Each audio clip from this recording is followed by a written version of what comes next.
Mereka itulah orang-orang yang beruntung. Maha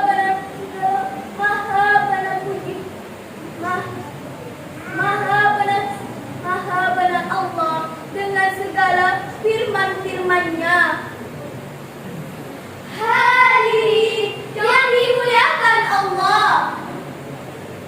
Saat ayat ini menggema, sesungguhnya Allah tidak sedang memanggil semua manusia. Tidak, dan tidak. Ayat ini memanggil umat, kelompok unggulan, generasi pilihan yang diberi amanah untuk mengajak pada kebaikan, membela kemuliaan, dan menolak kemungkaran. Siapakah mereka itu?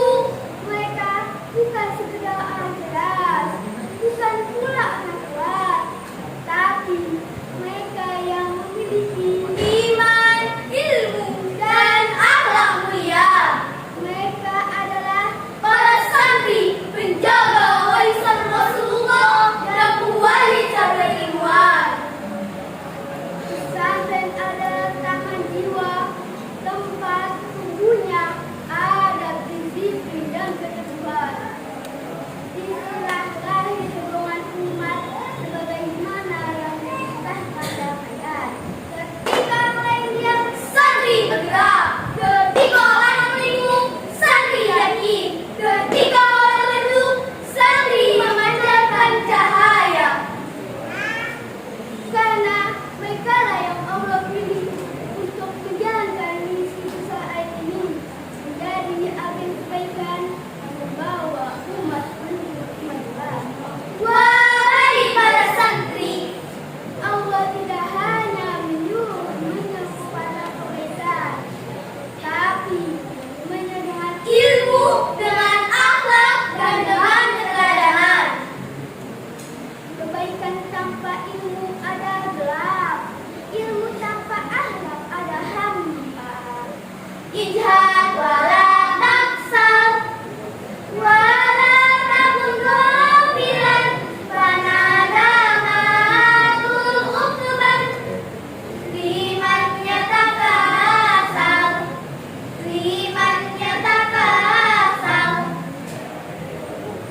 Maka belajar kalian bukan sekedar rutinitas, tapi ibadah yang mengantarkan kalian menjadi pembawa makna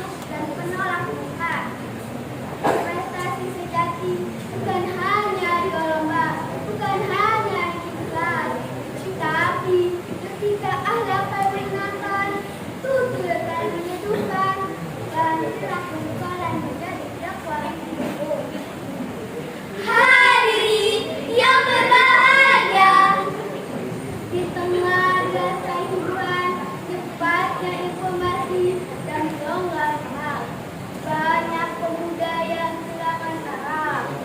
Mengajar popularitas daripada ilmu, cari kesenangan daripada firman Tuhan. Mengejar dunia hingga lupa diri. Disinilah ayat ini menjadi sangat relevan. Santri harus tampil sebagai umat yang menyeru kepada kita, bukan hanya dengan kata-kata, tapi menghilangkan disiplin, kesederhanaan, dan ketegasan. Dan sampai Al-Quran hanya dibaca, tetapi tidak membentuk kepribadian. Dan sampai kita dipelajari, tetapi akhlak tidak berubah. Jangan sampai pesantren melahirkan kesalahan, tetapi tidak melahirkan keteladanan. Wahai para santri, apa jaminan kehukuman yang Allah sebut dalam ayat?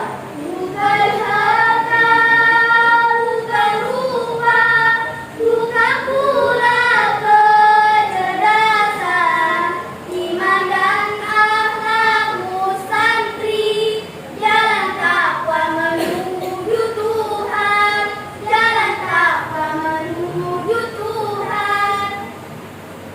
Jika layar HP, jadikan ilmu sebagai penambal. Jika dayung patah, jadikan akhlakmu sebagai penggerak. Jika